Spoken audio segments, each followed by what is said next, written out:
जय हिंद मेरे भाई और बहनों। आशा करता हूँ आप सभी बढ़िया होंगे। तो आज हम एक और सीरीज लेके आ गए हैं। इसमें हम अगेन करेंगे यूनिट वाइज प्रश्नों का पोस्टमार्टम, जो कि एमपीपीएससी प्रीलिम्स 2024 में पूछे गए थे। इसमें हम ये देखेंगे कि निर्माण, परीक्षित धाम और दृष्टि, इनमें से क्वेश्चंस आए हैं तो किस पेजेस से आए हैं, ताकि दूध का दूध और पानी का पानी हो जाए। चलिए स्टार्ट करते हैं। कहीं ऊंचे दुकान फीकी पकवान की कहावत चरितार्थ तो नहीं हो रही है। क्या होता है एक्चुअली में कि कई बार हम नाम बड़े और दर्शन छोटे, ये तो आपने सुना होगा कि किसी का नाम आप लंबू रख दो और जब आए तो वो टिंगो निकले। होता है ना कि भाई उसका नाम, उसको लंबू लंबू बोलते हैं, लेकिन जब आपके सामने आए तो वो क्या निकल जाए, टिंगो निकल जाए। तो आपकी हंसी छूटेगी कि नहीं छूटेगी? आप वही बोलोगे कि नाम बड़े और दर्शन छोटे हैं। ठीक। पन्नों की संख्या गिन के पढ़ें या परीक्षा की जरूरत को देखते हुए कंटेंट पर ध्यान दें। मैंने अगेन आपको बोला है कि पीएससी 3 स्टेज में पढ़ी जाती है। सबसे पहले सिलेबस की समझ होना आवश्यक है कि सिलेबस में कौन कौन से टॉपिक दिए गए हैं, प्लस सिलेबस में जो टॉपिक दिए गए हैं उनकी अप्रोच क्या है, उनको कहाँ तक कवर करना है। यदि आपकी ये अप्रोच है तो आप सही दिशा में हैं। पहले मैटर ये हो गया। अब दूसरा क्या हो गया? दूसरा ये है कि जब आप तैयारी कर रहे हो तो पहले सिलेबस का आप टॉपिक समझ, सिलेबस समझ लीजिए। सिलेबस के अंदर टॉपिक समझ लीजिए, टॉपिक के अंदर क्या पढ़ना है ये समझ लीजिए, और जो नॉर्मल ऊपर ऊपर होता है उसको याद कर लीजिए। इसके बाद आप उस टॉपिक के बारे में जानिए, उसके बारे में डिटेल में पढ़िए। और जब आप ये दोनों मेथड कर लें तो जो आपकी थर्ड बार होना चाहिए, जब आप थर्ड बार पढ़ें तो थर्ड बार में आपके खुद स्वयं के सिनॉप्सिस नोट्स बनना चाहिए। और सिनॉप्सिस नोट्स में ऐसी मेथड मेंशन होनी चाहिए, ऐसी चीजें मेंशन होनी चाहिए, क्या मेंशन होनी चाहिए, जो आपने ऑलरेडी पढ़ी हो। ठीक। यह एमपीपीएससी लड्डू है। एमपीपीएससी एक ऐसा लड्डू है जिसे खाना तो हर कोई चाहता है, लेकिन कोई खा नहीं पाता। आइए अब करते हैं यूनिट वाइज प्रश्नों का पोस्टमार्टम प्रश्न संख्या के साथ। यूनिट 4, राज्य सेवा वन सेवा प्रारंभिक परीक्षा 2024 में आए हुए प्रश्न। पहला क्वेश्चन, मध्य प्रदेश के किस जिले में सोयाबीन का उत्पादन प्रारंभ हुआ था? ऑप्शन दिए गए थे आपके, इंदौर, उज्जैन, विदिशा, देवास। इसका आंसर था आपका देवास। निर्माण आईएएस के पेज नंबर 170 में आपका ये जो फैक्ट है, ये फैक्ट दिया गया था। ना तो ये डस्ट्री में अवेलेबल था और ना ही परीक्षाधाम में अवेलेबल था। और ये जो क्वेश्चन है ना, ये क्वेश्चन बहुत कम लोगों से आया होगा। तुक्के में यदि उन्होंने पढ़ा होगा तो पढ़ा होगा। इसका आंसर मैंने स्वयं गलत किया था। इसका आंसर मैंने भी गलत लगाया था। इसका आंसर मैंने लगाया था इंदौर। तो गलत हो गया था, खैर कोई बात नहीं। यदि किसी ने पढ़ा होगा निर्माण से तो उसका बन गया होगा। अब मैंने पढ़ा तो नहीं था, लेकिन बुक रखी थी मेरे पास, काश पढ़ लेता, सही हो जाता। निर्माण इसके पेज नंबर 170 में अवेलेबल था। निम्नलिखित में से कौन से सिंचाई परियोजना में 4 राज्यों की भागीदारी है? एकदम बेसिक सा क्वेश्चन है, एकदम बेसिक सा क्वेश्चन है, जिसका आंसर था सरदार सरोवर परियोजना। अब मैं पूछूंगा भैया, हाँ, कौन कौन से 4 आपके राज्य हैं?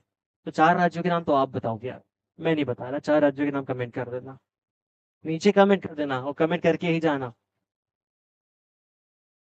निर्माण आईएएस के पेज नंबर 97 में क्वेश्चन दिया गया था।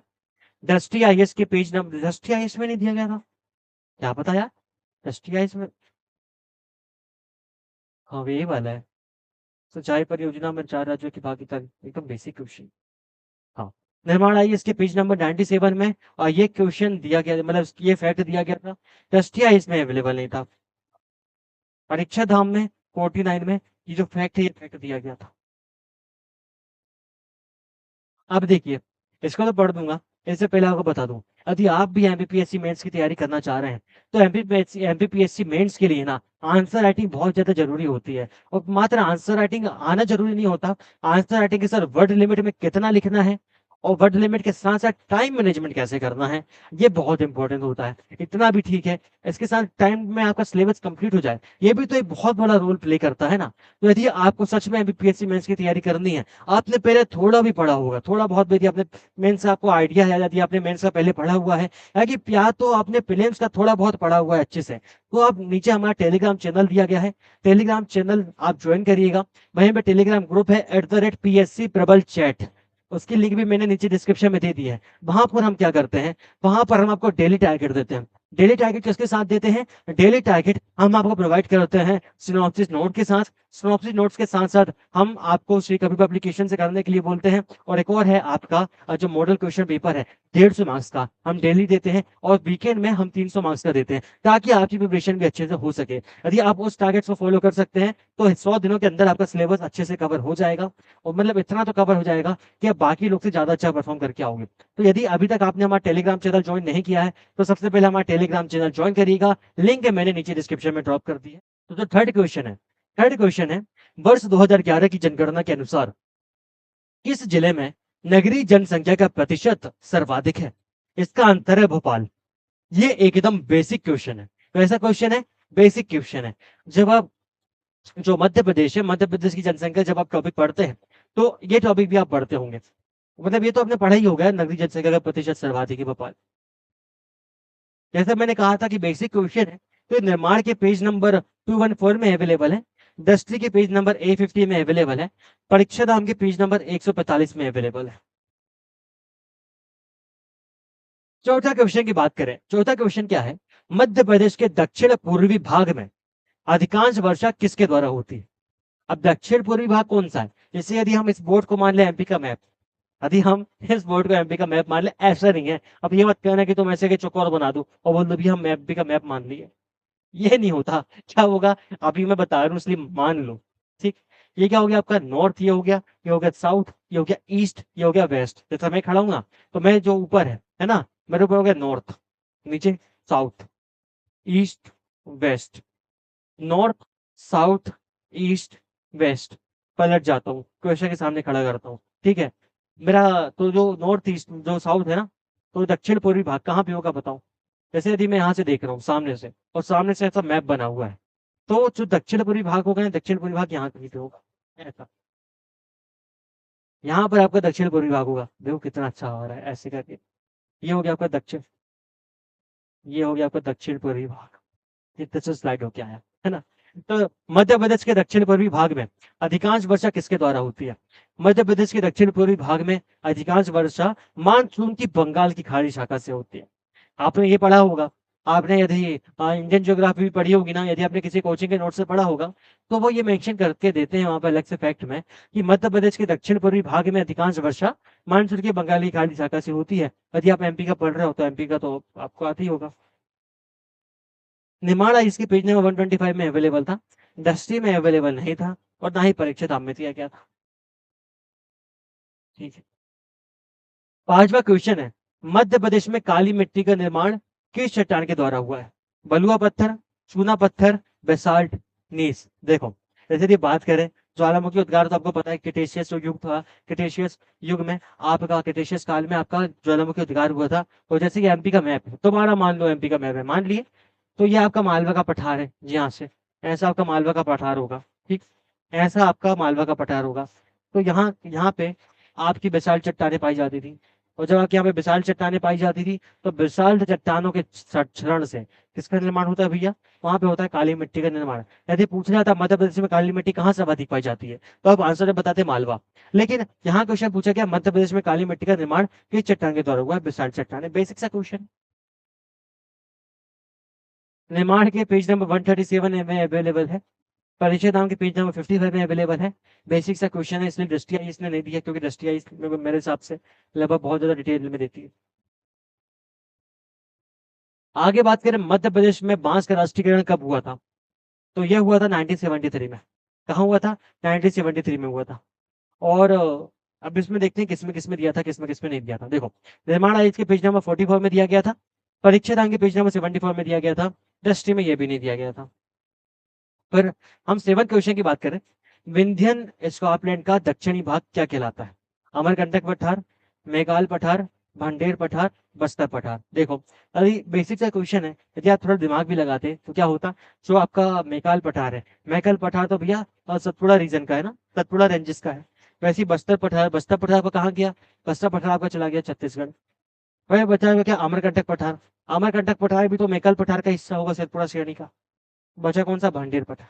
ये आप यदि ऐसा सोचते हैं तो भी आप लगा सकते थे।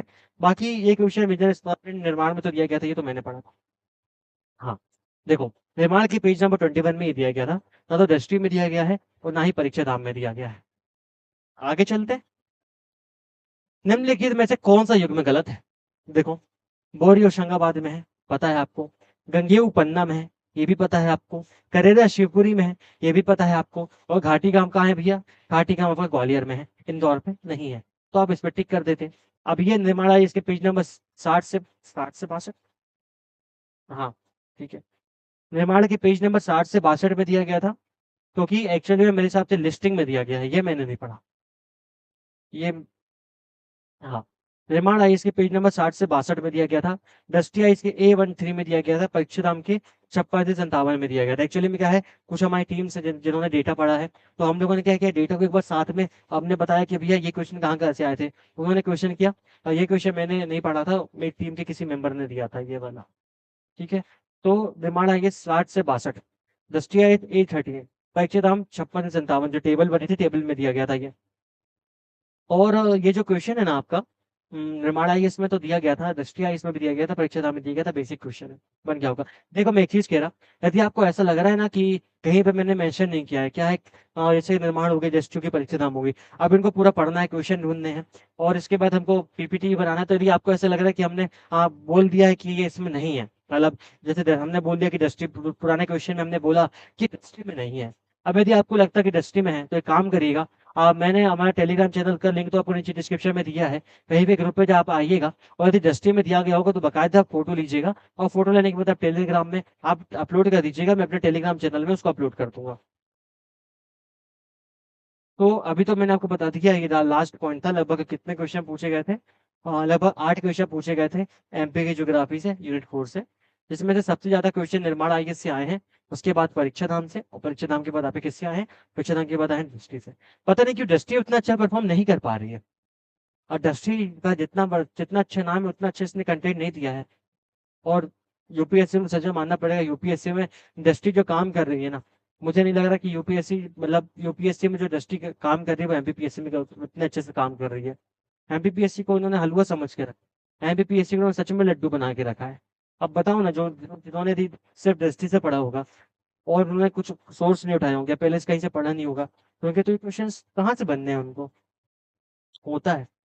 तो यार मैं एक चीज बोलूंगा कि कई बार क्या होता है, यदि आपको ऐसा लगता हो, आपको क्या लगता हो कि भैया आपने गलत बताया है, ये दृष्टि में दिया गया है ये क्वेश्चन, तो मैं आपसे एक ही चीज बोलूंगा कि भैया उसकी फोटो लो, बाकायदा पेज नंबर बताओ, पेज नंबर बताने के साथ आप मुझे व्हाट्सएप पे टेक्स्ट कर दो या टेलीग्राम में टेक्स्ट कर दो, मैं वहाँ पे एक सॉरी मैसेज डाल दूँ कि सॉरी इसमें दिया गया था, और उसमें अपलोड कर देंगे। बाकी बाकी बाकी जो टीम है, बाकी 98% चांसेस तो ये हैं, 98% चांसेस ये है कि वो डेटा नहीं दिया गया।